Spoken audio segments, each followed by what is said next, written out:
ഈശോ മിശിഹായ്ക്ക് സ്തുതിയായിരിക്കട്ടെ. സ്നേഹമുള്ളവരെ, സുറിയാനി സഭ ഇന്ന് മാർ അപ്രേം പിതാവിൻ്റെ ഓർമ്മദിനം കൊണ്ടാടുന്നു.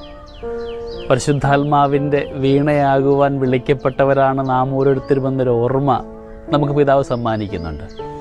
എൻ്റെ ജീവിത കർമ്മമണ്ഡലങ്ങളിലൂടെ, ഭാഷയിലൂടെ, പ്രവൃത്തിയിലൂടെയൊക്കെ ദൈവത്തിന് മഹത്വമുണ്ടാകുന്ന കർമ്മങ്ങൾ ചെയ്യുവാനായിട്ട് നമുക്ക് തീരുമാനമെടുക്കാം. സുവിശേഷം നമ്മളെ ഇന്ന് ഓർമ്മിപ്പിക്കുന്നു. മത്തായിയുടെ സുവിശേഷം 5-ാം അധ്യായം 13 മുതലുള്ള തിരുവചനങ്ങൾ. മലമുകളിൽ പണിതുയർത്തപ്പെട്ട പട്ടണം മറച്ചു വയ്ക്കുവാൻ സാധ്യമാവുകയില്ല.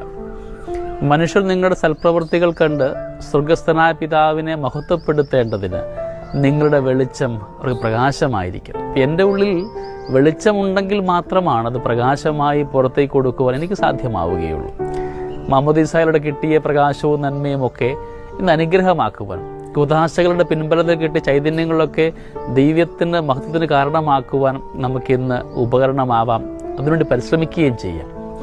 ഓരോ നന്മ പ്രവൃത്തികൾ ചെയ്യുമ്പോഴും സ്വർഗം ആനന്ദിക്കുന്നുണ്ടെന്നുള്ള തിരിച്ചറിവിൽ എത്രമാത്രം തിക്താനുഭവങ്ങൾ ഉണ്ടായാലും, എത്രമാത്രം കുറവുകൾ ആരോപിക്കപ്പെട്ടാലും, മനസ്സിൻ്റെ ഉള്ളിലുള്ള നന്മ കൊണ്ട് മറ്റുള്ളവർക്ക് നന്മ ചെയ്യുവാനുള്ള, അവർക്ക് പ്രകാശമാകുവാൻ.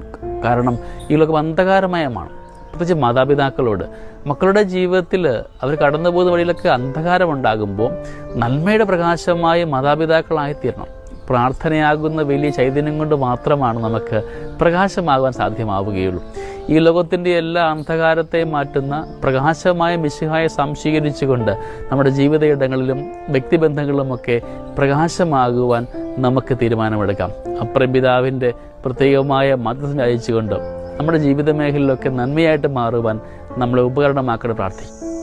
ദൈവം നമ്മളെല്ലാവരെയും സമൃദ്ധമായിട്ട് അനുഗ്രഹിക്കട്ടെ. നമ്മുടെ കർത്താവ് ഈശോ മിശിഹായുടെ കൃപയും പിതാവായ ദൈവത്തിൻ്റെ സ്നേഹവും പരിശുദ്ധാത്മാവിൻ്റെ സഹവാസവും നമ്മളെല്ലാവരോടും കൂടെ ഉണ്ടായിരിക്കട്ടെ, ഇപ്പോഴും എപ്പോഴും എന്നേക്കും. ആമേൻ.